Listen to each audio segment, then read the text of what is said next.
It's so wonderful to be with you all. And as I had mentioned in the very beginning when I was welcoming people, we speak so frequently about the youth as the future.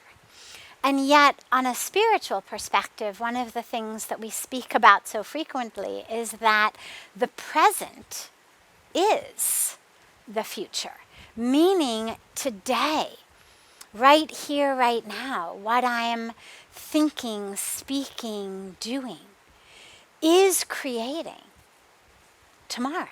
Today is the of predetermined, predestined tomorrow. So those of us as parents, as teachers, as educators, as mentors, as guides, that which we are giving the youth today is actually creating the future. And tragically, in so many of our cultures, so many of our societies, the youth are really belittled. You know, you hear these terms about, oh, children are meant to be seen and not heard, or do as I say, not as I do. And the dilemma with that, aside from the obvious, is that the implication is that somehow we, the adults, know better. While, of course, we spend all of our time and money trying to regain our youth, which is always an interesting irony about that. But the real tragedy of that is that we then end up in a situation where our systems of education, our system of what we are giving to the youth, is simply that which will enable them to continue the status quo that we have created because we know better. And while COVID has been obviously an extraordinary tragedy and is continuing to be an extraordinary tragedy and challenge, one of the beautiful things to emerge from this is that #new normal, and that sense that we really need a new normal. And of course, that new normal, in order for it to be new, has to be different from the current normal, which means that it's not about just continuing to create a world like the one that the adults have created, a world rooted in separation, in inequality, in exploitation, in violence, in unsustainability.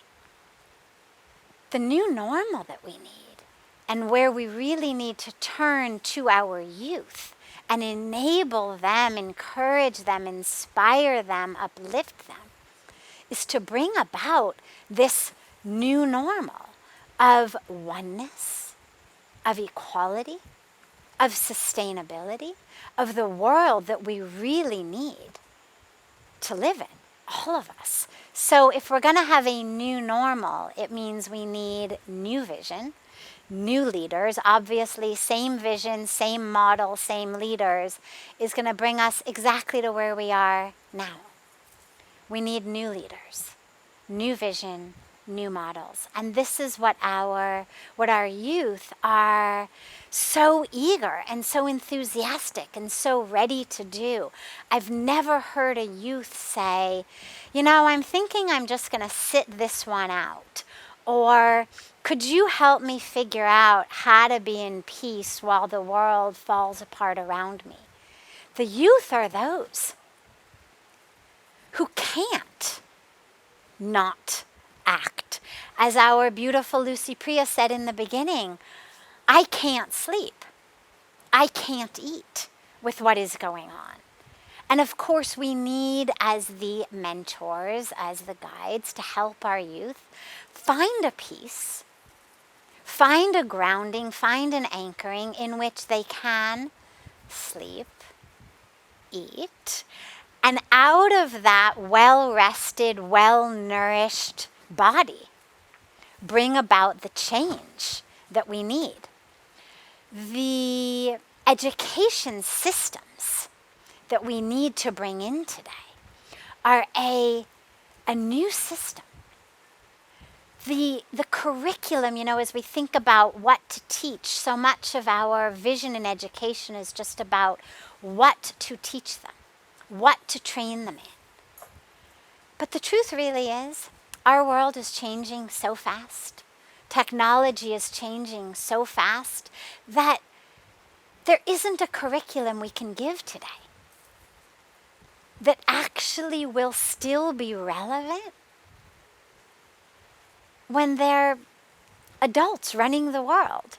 The only curriculum that we need to focus on, in my opinion, with our youth is a curriculum of connection, of compassion, of courage, and of creativity.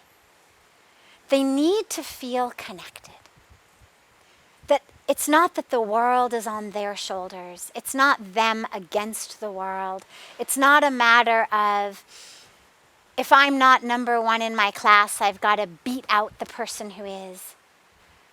But a system of knowing that they are one with the Creator, one with the creation, that they are connected, anchored, grounded in their fullness, in their wholeness, in their completeness, in their divinity, in their enoughness, and that they are connected not only to some formless divinity, not only to formless consciousness, but that they're created, that they're connected to all of creation, to everyone, of every color, of every caste, of every creed, that they're connected to that divine Creator and the divine creation.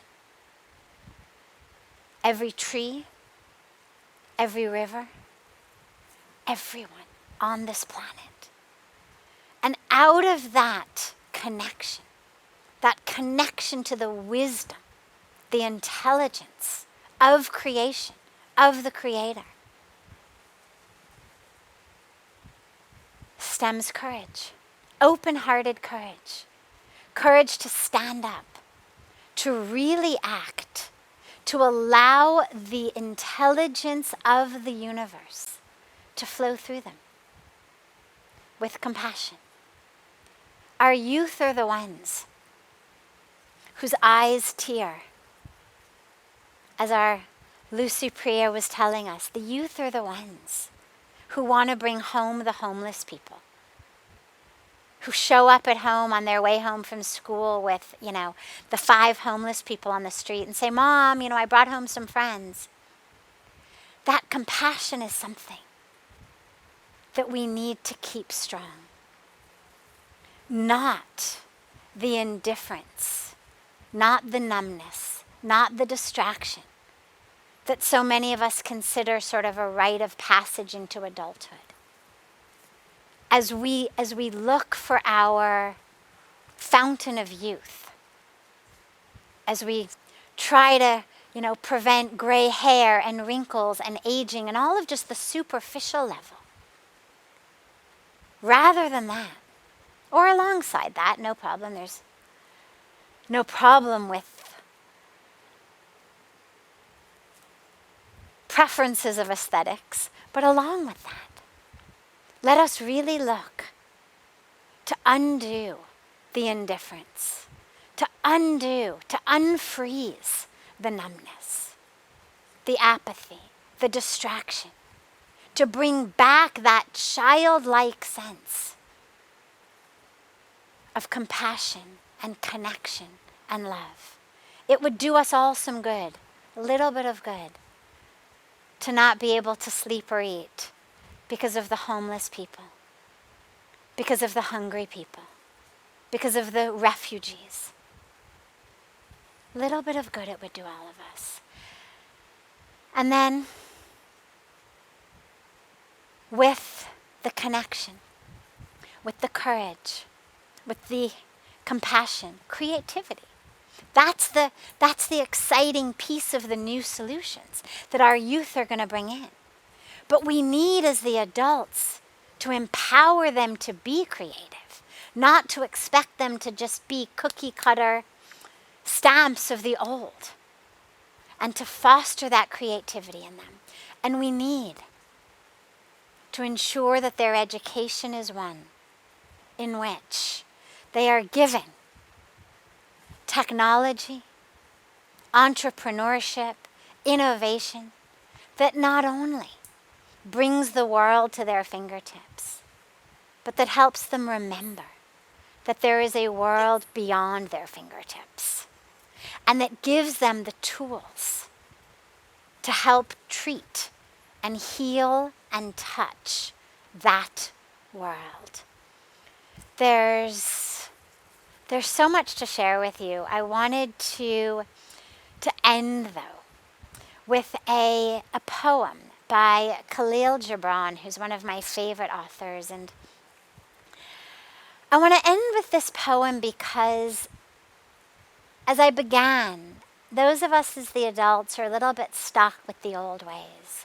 And we're a little bit stuck with thinking that, for example, the price of something, the price tag on something, the cost of something is simply that which it costs in the store, without realizing, allowing ourselves to realize that the real cost, the real price, is that which that item wreaks upon our soil, our air, our water, the children and women working in sweatshops.